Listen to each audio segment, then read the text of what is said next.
वक्रतुंड महाकाय कोटी सूर्य समप्रभ निर्विघ्नं कुरु मे देव सर्वकार्येषु सर्वदा अनुसूयोऽपि सम्भूतो दत्तात्रेयो दिगम्बरा स्मर्तवाणी स्वभक्तानां उद्धरता भवसंकटा।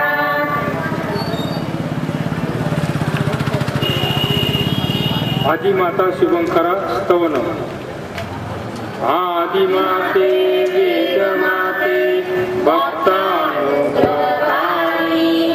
सर्वत्र व्यापिते अनन्ते श्री गायत्री नमोस्तुते।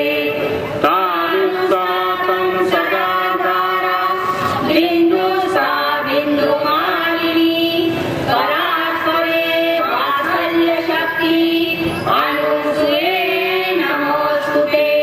जय हनुमान ज्ञान गुण सागर जय कपीपति लोक पूजाकर रामदूत अतुलित बल धाम अंजनी पुत्र पवन सुत महावीर विक्रम बजरंगी सुमति निवार सुमति के संगी संकट हरण विराज सुबेसा रावण कुंडल कुंजित केसा भाग भगा ध्वजा विराज कांधे शंकर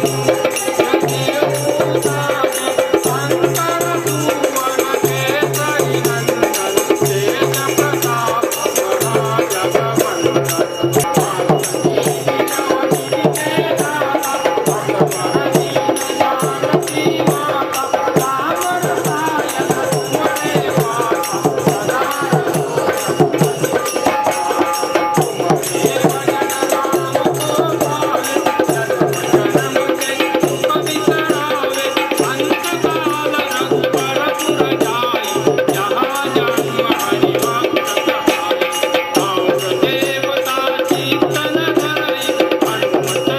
तेज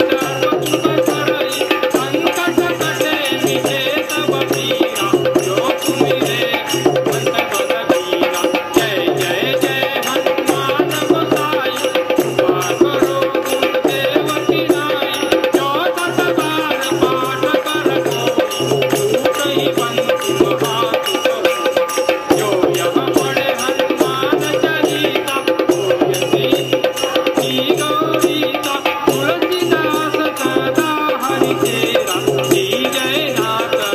महाजगवंदन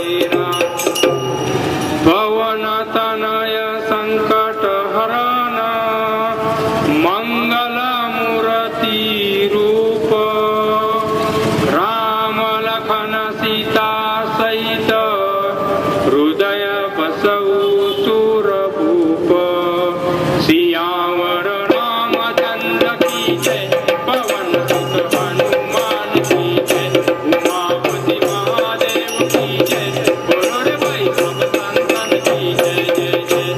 इति श्री तुलसीदास विरचितम् श्री हनुमान चालीसा स्तोत्रं संपूर्णं। सद्गुरु श्री अनिरुद्धार्पणमस्तु। शुभं भवतु शुभं भवतु शुभं भवतु। श्री अनिरुद्ध उपासना केंद्र साकूर संलग्न श्री अनिरुद्ध उपासना फाउंडेशन खार पश्चिम मुंबई आयोजित सद्गुरु परमपूज्य श्री अनिरुद्ध बापूंचा गुण संकीर्तन आणि पडद्यावर आपल्याला बापूंच्या सत्संगाच्या शिड्या पाहायला मिळणार आहे। आता काही दिवसापूर्वी बापूंचा सत्संग मुंबईला जो झाला त्याचा सत्संग इकडे आपल्याला पाहायला मिळणार आणि साधारण पडद्यावरच्या 1 तासाच्या कार्यक्रमानंतर बापूंचा सद्गुरु महिमा हे पुणे केंद्रामध्ये इकडे स्टेजवर सांगणार आहे। फार सुंदर कार्यक्रम आहे। सर्वांनी येऊन इकडे शांत बसायचे। पण खरंच सांगतो तुम्हाला की आतापर्यंत आपण जे पण बघितलं बापूंचं आगमन पिपादारांचं बोलणं त्यांना आलेला अनुभव पिपादारा म्हणजेच दाभोळकर त्यानंतर आपल्या सद्गुरूंचं बोलणं त्यांचं प्रवचन त्यात असलेला आत्मविश्वास येस, मी हे करून दाखवणार. मी तुझ्या पाठीशी उभा आहे, हे त्यांचं सांगणं. आणि आता आपण जी शेवटची ती बघितली, ती अतिशय महत्वाची, की आजच्या या कलियुगामध्ये, या कलियुगामध्ये जे काही रावण आहे बघा, रामायणामधला रावण आणि महाभारतातला कंस, हे दुसरे तिसरे कोणी नसून आता या कलियुगामध्ये हीच लोक आहेत. ही असुरी वृत्तीची लोक आज सर्वत्र पसरलेली आहेत. या घटना सत्य आहेत. आपण पेपरमध्ये बघतोय की अशा परिस्थितीमध्ये माझ्या बहिणीला, माझ्या बायकोला, माझ्या आईला घराबाहेर जाणं शक्य होत नाहीये. आणि मग ज्यावेळी माझ्या घरामध्ये ही परिस्थिती होते त्यावेळी फक्त रडण्याशिवाय काहीच उरत नाही. आज हे आपण ऐकणं किंवा बघणं सोपं आहे, पण ज्याच्यावर ही परिस्थिती उद्भवते त्याच्यावर ही खरोखरच फार मोठी आपत्ती असते. लक्षात घ्या, मनाने आपण खचून जात असतो. पैसा, ज्ञान हे सर्वत्र आहे. आज आपण सर्वजण पूजा करतो, भक्तिभावाने पूजा करतो. कोणी गणपतीची पूजा करतं, कोण साईबाबांची पूजा करतं, कोण रामाची पूजा करतं, कोण कृष्णाची पूजा करतं. पण तरी सुद्धा त्याला या अडचणीतनं जावं लागतच ना. मग दर गुरुवारी बापूंना बघायला येतात, ती वेड्यासारखी त्याच्या प्रेमापोटी. बापू काहीही देत नाही, काहीच नाही. बापू कुठलेही चमत्कार करत नाही. पहिली गोष्ट, हवेतनं उद्या कोंबड्या असले घाणेरडे चमत्कार बापू कधीच करत नाही. बापू स्पष्ट सांगतात, माझ्याकडे काही नाहीये, माझ्याकडे फक्त आहे ते प्रेम. बस, मी प्रेमाचा भुकेलेला आहे. बापूंना आवश्यकता आहे ती प्रेमाची. आणि जे बापू बोलतात ते करून दाखवतात. म्हणून आज बापूंकडे लोक वाढत चाललेले आहेत. आपण बघितले की पिपादादांनी सांगितलं 1996 साली बापूंचं प्रगटीकरण झालं. 1996 पासून 2014 पर्यंत एवढ्या कमी कालावधीमध्ये कितीतरी कोटी लोक आज बापूंकडे यायला लागलीत. मी लाखात बोलतच नाहीये, कोटी बोलतोय, कारण पूर्ण जगामध्ये बापूंची उपासना चालते. कदाचित आपल्याला मला माहित नसेल, पण मुंबई सारख्या इंटरनॅशनल लेवलचं शहर, मोठं महाशहर, महानगर, या मुंबईमध्ये कितीतरी प्रकारची लोक येत असतात. अशा या डेंजर झोन मध्ये असलेल्या मुंबईमध्ये हा सद्गुरू प्रगटलाय आणि बिनधास्तपणे बोलतोय की येस, मी तुमच्या पाठीशी आहे. कुठलेही घाणेरडं कृत्य हो, मी त्याला चोख उत्तर देऊ शकतो. ही ताकद सद्गुरूंची, आणि हाच खरा सद्गुरू आहे. मी एक शेवटचं तुम्हाला सांगतो, एक 5 मिनिटामध्ये. बघा, सद्गुरू ओळखण्यासाठी मला आवश्यकता आहे ती प्रेमाची. सद्गुरूंनी चमत्कार करावे की तो सद्गुरू होतच नाही. सद्गुरूला प्रसिद्धीची आवश्यकता असेल तर तो सद्गुरू होतच नाही. साईबाबांनी कधीच आयुष्यात प्रसिद्धी केली नाही. साईबाबा 18 विश्व दारिद्र्य सारखेच राहिले. आज या नगर जिल्ह्यामधलं, नगर जिल्ह्याचं भाग्य आहे. इथे तुम्ही कितीतरी मंडळी बसलेले आहेत, त्यांचे पणजोबा आजोबांनी साईनाथांना बघितलेलं आहे की साईनाथ कसे राहत होते. द्वारकामाईमध्ये म्हणजे एखाद्या मशीद मध्ये राहत होते. फाटके कपडे घालायचे आणि सगळीकडे भिक्षा मागायचे आणि भिक्षांमाई करायचे, अल्लाह मालिक करायचे आणि फक्त हातात उदी द्यायचे. आणि ही उदीच त्यांची शक्ती होती आणि त्या उदीनी अख्ख्या जगाला जिंकलं. आज साईनाथ अख्ख्या जगामध्ये प्रसिद्ध झाले आणि शिर्डीमध्ये कितीतरी लोक आज आपण बघतो की बाबांच्या दर्शनासाठी येतात. हा खरा सद्गुरू आहे. स्वामी समर्थांनी कधीच कपडे घातले नाही. उघड बंब स्वामी समर्थ कुठेही भटकायचे, कुठेही फिरायचे, पण काय म्हणायचे, भिऊ नकोस, मी तुझ्या पाठीशी आहे. आणि स्वामींनी तसं करून दाखवलं. म्हणून आज अक्कलकोटचे स्वामी समर्थ जग प्रसिद्ध झाले. शेगावचे गजानन महाराज ह्यांनी कधीच नाही तर अक्षरशः उकिरड्यावरची शीतं खाल्लेली आहेत. लक्षात घ्या, जर शेगावच्या गजानन महाराजांचं चरित्र तुम्ही बघाल तर या सद्गुरूंनी अक्षरशः उकिरड्यातली शीतं खाल्लेली. असा हा सद्गुरू हिरा होता. गजानन महाराज हे हिरे होते. आज शेगावला लाखो लोक जातात. हा जग प्रसिद्ध सद्गुरू, त्याला कधीच प्रसिद्धीची आवश्यकता नव्हती. आज बापूंना पण कुठल्याच प्रसिद्धीची आवश्यकता नाही आहे. तुम्हाला एक सांगतो शेवटचं जाता आता की हा सद्गुरू अनिरुद्ध बापू हा गडगंज श्रीमंत आहे. ह्याचं कुळ श्रीमंतीतनं आलेलं आहे. त्याला कुठल्याही पैशाची आवश्यकता नाही. गोपीनाथ शास्त्री पाध्याय म्हणजे बापूंचे पंजोबा हे त्यावेळी ईस्ट इंडिया कंपनीला लोन देत होते. त्यावेळी ईस्ट इंडिया कंपनीला लोन म्हणजे ज्यावेळी आपला भारत देश इंग्रजांच्या सत्तेत होता त्यावेळी गोपीनाथ शास्त्री पाध्याय आपल्या इंग्रजांना लोन देत होते. त्यांच्या कुळातला हा वंश आहे. असा गडगंज श्रीमंत असे बापू आहेत. त्यांना कुठल्याही 1 रुपयाची आवश्यकता नाहीये. बापू कुठल्याही 1 रुपये घेत पण नाही. गुरुपौर्णिमेला आम्ही गेलो तर बापू फळ स्वीकारत नाही, 1 रुपया स्वीकारत नाही. बापू स्वीकारतात ते तुमचं प्रेम. राजांनो मला प्रेम द्या, मी प्रेमाचा भुकेलेला आहे. तुम्ही 7 समुद्रापलीकडे कुठेही असा, फक्त एक हाक मारा, बापू म्हणून हाक मारा.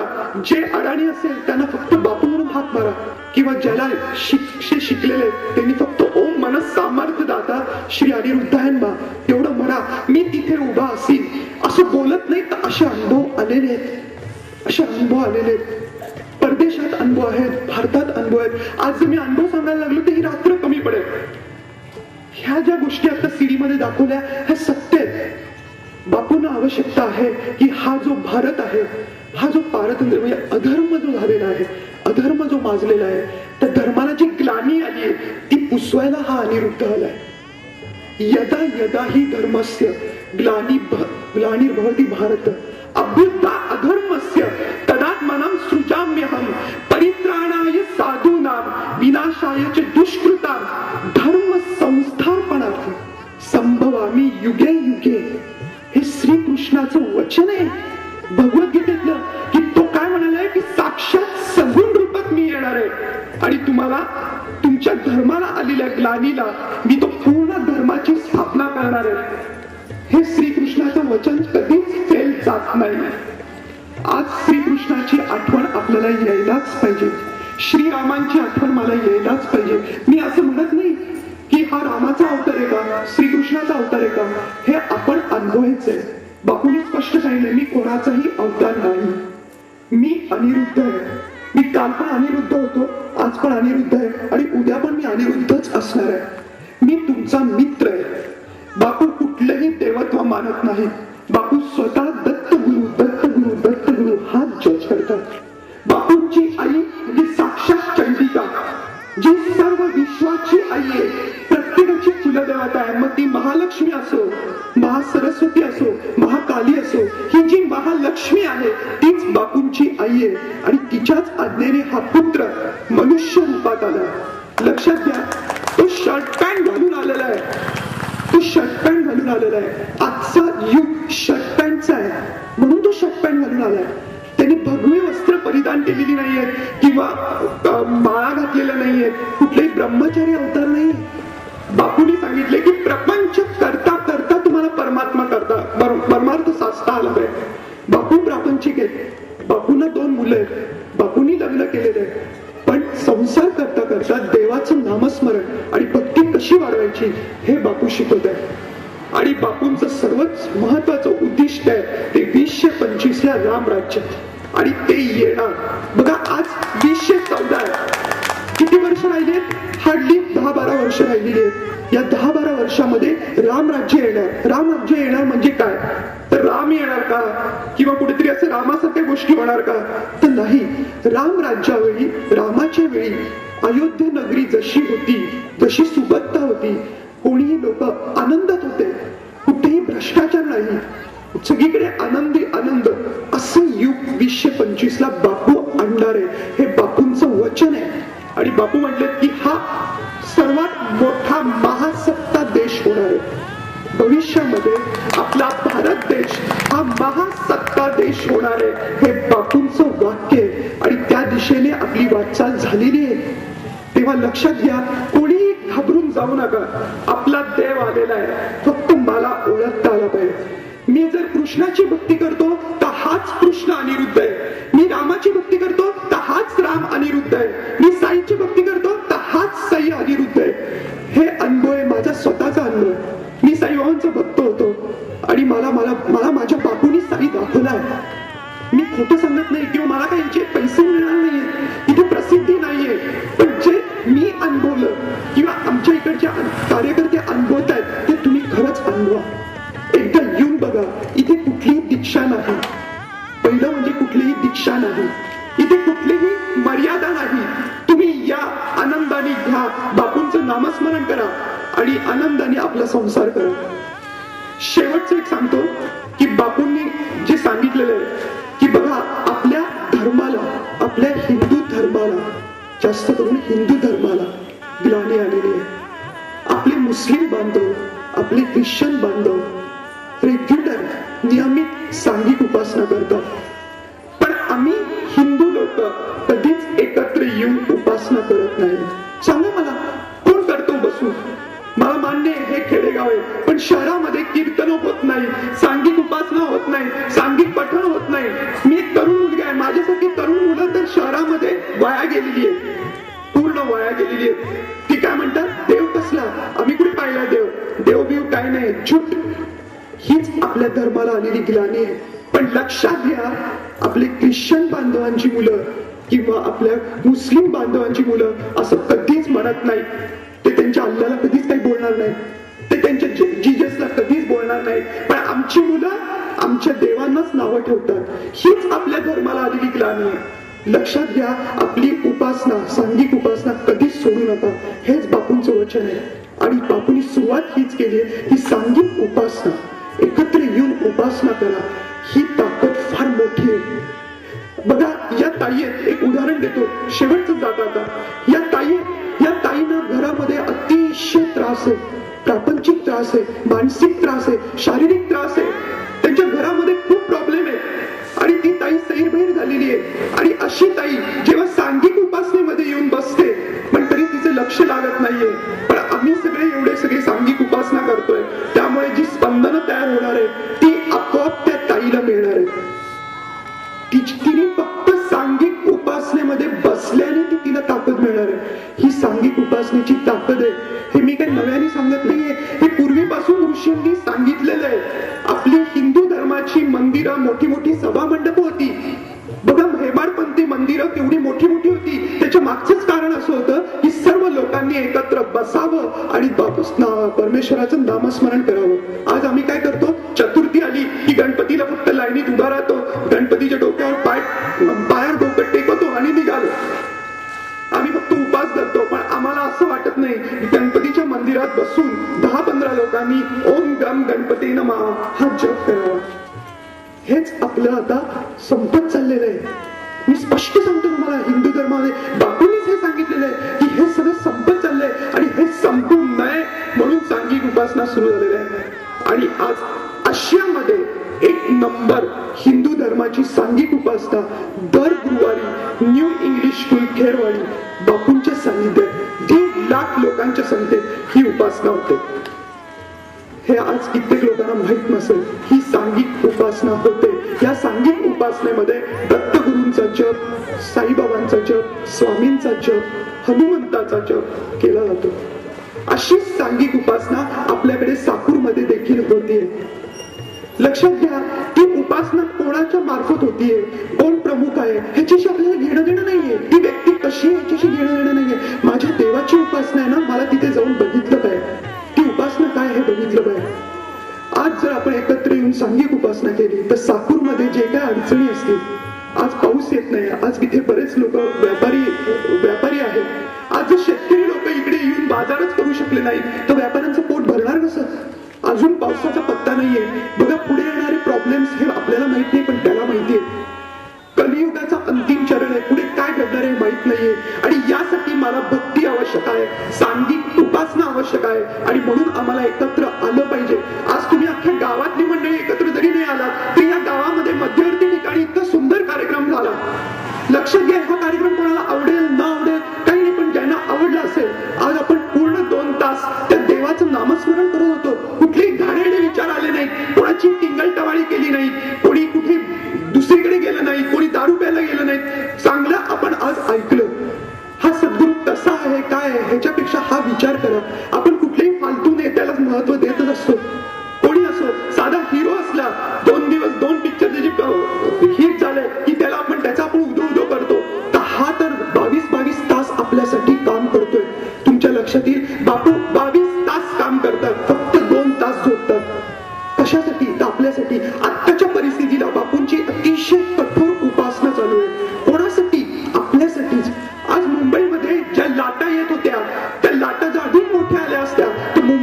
आत्ताच वाहून गेली असती, अजून गेलेली नाहीये, लक्षात घ्या. त्यामुळे हा आलेला आहे. ज्याला पटत असेल त्यांनी पटवून घ्या, पण हे सत्य आहे. साईनाथ आले गेले, जेव्हा गेले तेव्हा कळले. स्वामी आले गेले, जेव्हा गेले तेव्हाच कळले, पण जेव्हा होते ना तेव्हा आपल्याला कळलं नाही. आणि आपला प्रॉब्लेम काय माहिती का, आपल्याला सगुणाचं ध्यान करता येत नाही. आपण सगुणाची पूजा करायला घाबरतो. हा तर काही माणूस आहे, पण त्यातलं परमात्मा स्वरूप आपण समजून घेत नाही. आपण त्यात अडकतो. हा साईबाबांचा अवतार आहे, मग यांनी कुठे कपनी घातली, आपण वेशात अडकतो. असं न अडकता आपल्याला ओळखता आला पाहिजे खऱ्या परमेश्वराला. एवढंच सांगणं आहे, हे काही जास्त घेत नाहीये. खरा सद्गुरु तत्व आहे. मनापासून सांगतो, एकदा येऊन बघा आणि त्याची अनुभूती घ्या. बाकी काही नाहीये. हा गुरुमंत्र काय आहे काय नाही ते केंद्रात तुम्हाला कार्यकर्ते सांगतील, आपले पेंबाजी साहेब सांगतीलच. बापूंचा फोटो जरी घरात 5 रुपयाचा ठेवला आणि त्याच्या पुढे जरी तुम्ही गाणं मांडलं तरी त्याच्यापर्यंत पोहोचणार आहे. तुम्ही काहीही करत नसाल पण त्याला सगळी माहिती आहे. एवढंच सांगणं आहे. एवढंच. आज 2 मिनिटच मी तुमची जास्त करत घेतली असेल, 10 मिनिटाच्या वर झालं असेल, पण हेच माझा तळतळीचं तुम्हाला सांगणं. हरिओम. तर बापूंचा मी एक अनुभव सांगतो. मुंबईतला चौधरी म्हणून, अंकुश चौधरी म्हणून एक भक्त आहे. तर तो बापूंकडे गेला आणि म्हटलं मला परदेशात जायचंय कुटुंबासह. ते बापू चपापले. तर बापूंनी मनातच ठेवलं ते, यार याला पाण्यापासून दगा यायचा. तर बापू त्याला बोलले जा, मी आहे तिकडे. तो शिपनी गेला, म्हणजे जहाजाने प्रवास करीत गेला परदेशात. आणि तिकडे गेल्यानंतर त्याचा छोटा मुलगा साधारण पहिलीचा असेल 5वी-6वीला, तो तिकडं हरवला. तो बराच वेळ झाला तरी सापडाला. त्याच्यानंतर लक्षात आलं, अरे आपल्याला काही प्रॉब्लेम आले, बापूंचं नाव घ्यायचं आत्ता शिकण्यात आलं आपलं. त्यांनी पटकन डोळे हात जोडले, डोळे लागले आणि ओम मन सामर्थ्य दाता श्री अनिरुद्धाय नमः. बापूराया आपला सोन्याकुडं हरवलाय चिरंजीव, त्याला प्लीज सापडून द्या ना. आणि डोळे उघडले त्यांनी. काही मिनिटाच्या आतच तिथला एक पोलीस गार्ड त्याच्या मुलाला कडवं घेऊन आला. त्याच्या हातामध्ये आईस्क्रीम होती. तो मुलगा आनंदात आईस्क्रीम खात होता आणि त्यांनी पप्पा पाहिजे लगेच पप्पाकडे झेप घेतली त्याच्या वडिलांकडे आणि पप्पाकडे त्यांनी त्यांना दिलं. आणि तो मुलगा सापडला, इतका आनंद झाला तो. तर त्या गार्डची त्याला आभार सुद्धा मानायला त्याला लक्षात नाही राहिले. तो गार्ड निघून गेला.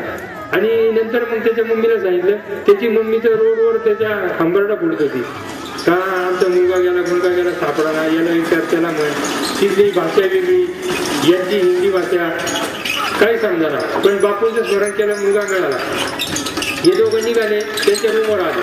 आता त्यांना ज्या दिवशी भारतात यायचं त्यावेळेस त्यांनी त्यांचे 4 तिकीटं काढली, त्यांच्या 2 पती पत्नीची आणि 2 मुलाची.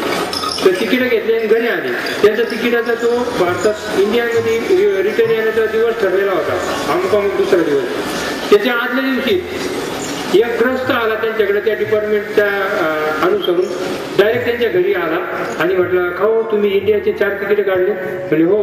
म्हणजे प्लीज जरा आम्हाला पाहिजे, जरा देता का? काही करा द्या, आमचा एक ग्रुप आहे त्यांना 4 तिकीट कमी. नाही हो म्हणे, मला इंडियाला जायला घरी जायचं, मला खूप लेट होईल, मी हे तिकीट घेत नाही. म्हणे तुम्ही द्या, काही करा, तुम्ही हे पैसे घ्या त्याचे पेमेंट. ते असं तसं करून तो बोलला खूप त्या व्यक्तीला, काय तुम्हाला काही काम नाही, तुम्ही असं त्यांना आम्हाला बळच भरती घालता. बरं ठीक आहे. तर त्यांनी 4 तिकीट घेतले, दिले त्यांना, पैसे घेतले आणि तो व्यक्ती निघून गेला. आणि त्याच्यानंतर ते त्या टायमिंगला ती शिप, ते जहाज निघालं इंडियामध्ये प्रवास करायला. तर त्या वेळेला ते निघालं आणि निघाल्यानंतर 4 तासांनी त्यांच्या तिकडे काय सिस्टीम येते टीव्ही हेडलाईनला ती बातमी झळकली की ते आत्ता गेलेलं जहाज पूर्ण जलसमाधी मिळाली, त्याला पूर्ण पाण्यामध्ये गेलं. ते जेव्हा त्यांनी ते हेडलाईनवर वाचलं, अरे बापरे, त्याला आपण वाचलं बा परमेश्वराच्या कृपेने, बरं झालं ते तो माणूस आला तिकीट घेऊन गेला. आणि मग त्यांनी नंतर दुसरे तिकीट घेतले. दुसऱ्या 2-4 काही दिवसांनी दुसऱ्या जहाजाने तो मग इंडियामध्ये परत आला. आणि आल्यानंतर आपण पाहिलं, दर गुरुवारी बापूंकडे जी अशी लाईन असती, बापूंकडे बरेच जण गेले, त्यांना माहिती. तर बापू एंट्रीच्या टायमाला तिकडं फुलसृष्टीसाठी ते तामणामध्ये फुलाचे पाकळे घेऊन सगळे उभे असतात. हा तिकडे गेला गुरुवारी कार्यक्रमाला आणि ते पात्र घेऊन उभा होता बापूंच्या चरण कमळ फुलं वाहण्यासाठी. बापू आले एंट्री, बापूने आता आपण पडद्यावर पण पाहिलं, सगळीकडे बापू सर्वांना पाहतात, निहाळतात, सर्वांना आशीर्वाद देतात. आणि तिकडं असे पाहता पाहता गपकन मागं पाहिलं, त्याच्याजवळ आले, त्याला काय म्हटले, अरे अंकुश, तुझे जहाजाचे 4 तिकीट आणि आईस्क्रीमचे पैसे कोण देणार? डायरेक्ट बोलले त्याला. आणि तो इंडियामध्ये आला आणि लगेच तिकडे येणाऱ्या गुरुवारी बापूंच्या प्रोग्रामला गेला. तर बापू त्याला असं बोलले. तेव्हा त्याच्या लक्षात आलं, अरे बाप रे. मग त्याच्या डोळ्यातून पाण्याच्या धारा आल्या की तिकीट घेणारा बी अनिरुद्धच होता आणि आईस्क्रीम खाऊन मुलाला कडव घेऊन येणारा बी अनिरुद्धच होता त्या गाडच्या वेशात. तिकडे बापूंनी त्याच्याकडे पैसे देऊन टाकले त्याला. आणि बापू त्याला उलट काय बोलले की अरे मला नको ते बोलला रे, तू तिकीट तुझ्याकडून बळत घेतली, मी तू देत नव्हता, किती बोलला मला तू, एवढे बोलले बापू. तर त्यांनी ते पश्चाताप केला आणि बाप्पा ते एवढं बोलले मग पुढे गेले निघून प्रोग्राम साठी.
अनन्य प्रेम स्वरूप दत्त भक्त चुडामणी शरणाशीत धृतापहर महापाप विमोचक सर्व पुरुषार्थ प्रदायक शांती सिंहासनस्थ सद्गुरु श्री अनिरुद्ध सिंह की जय.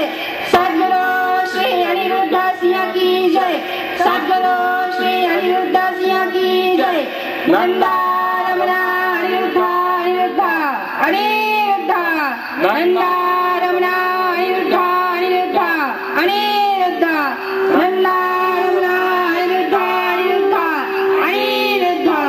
अवधूत चिंतन श्री गुरुदेव दत्त.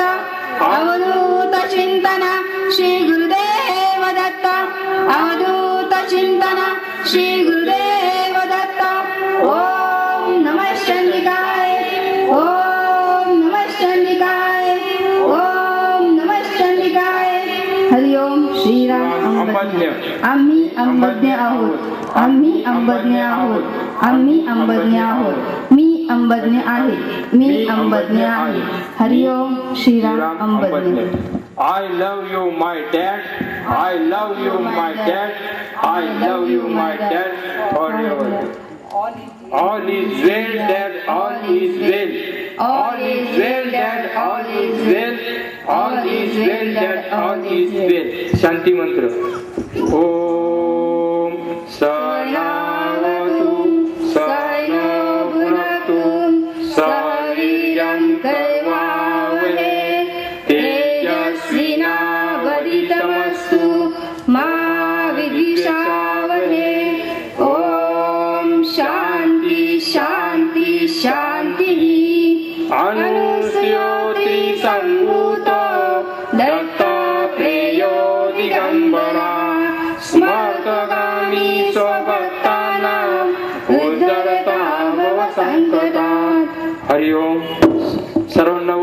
स्टेज जवळ सुरू होणार आहे, तरी सर्वांनी जवळ यायचे आणि बापूंच्या पादुकाला स्पर्श करून दर्शन घ्यायला काहीच हरकत नाही कोणाला, प्रत्येकाला अलाउड आहे. बापू